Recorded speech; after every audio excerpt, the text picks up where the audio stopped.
De wereld is een open boek.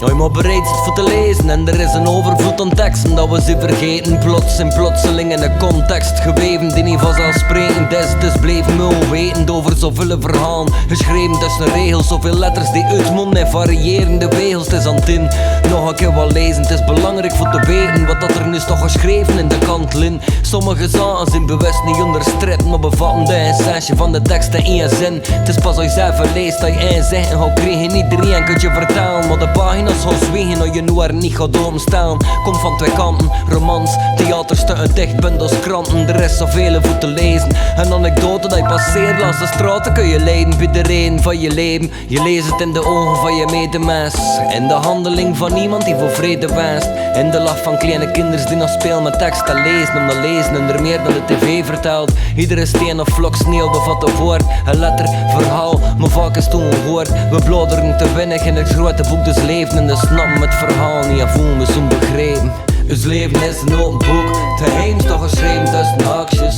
Ga niet op zoek maar lees. Het is niet om te rapsten en de aan, tot om wat hij leert onderweg in het verhaal. Ons leven is een open boek, het geheim is toch geschreven tussen haakjes.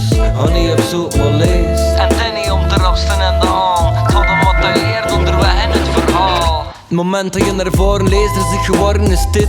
Vanzelf het verhaal mee te gaan vormen je schrift. Toch heel je leven in het boek, maar het is nu maar dat je beseft dat wat hij schrift er werkelijk toe doet. Het is je verhaal, gaat niet op een pronostiek, maar laat het hem beloven. Toen wordt het zo uniek, en inhoudsopgave nodig, maar lyriek en promoveer jezelf tot de tastbare protagonist. Het is maar een kleine rol dat hem speelt, maar toch, elke scène moet gepast zijn zodat het verhaal klopt.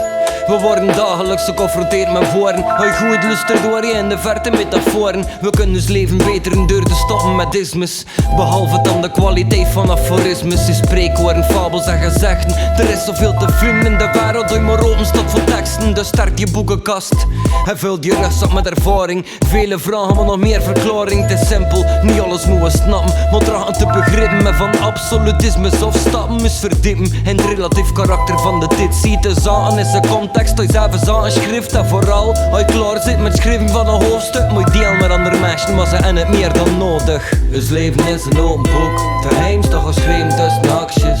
Ga niet op zoek maar lees. Het is niet om te rapsten en de aan, tot om wat hij leert onderweg in het verhaal. Ons leven is een open boek, het geheim is toch geschreven tussen haakjes.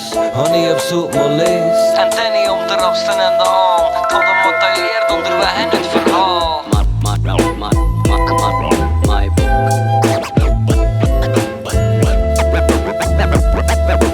Have you finished my book?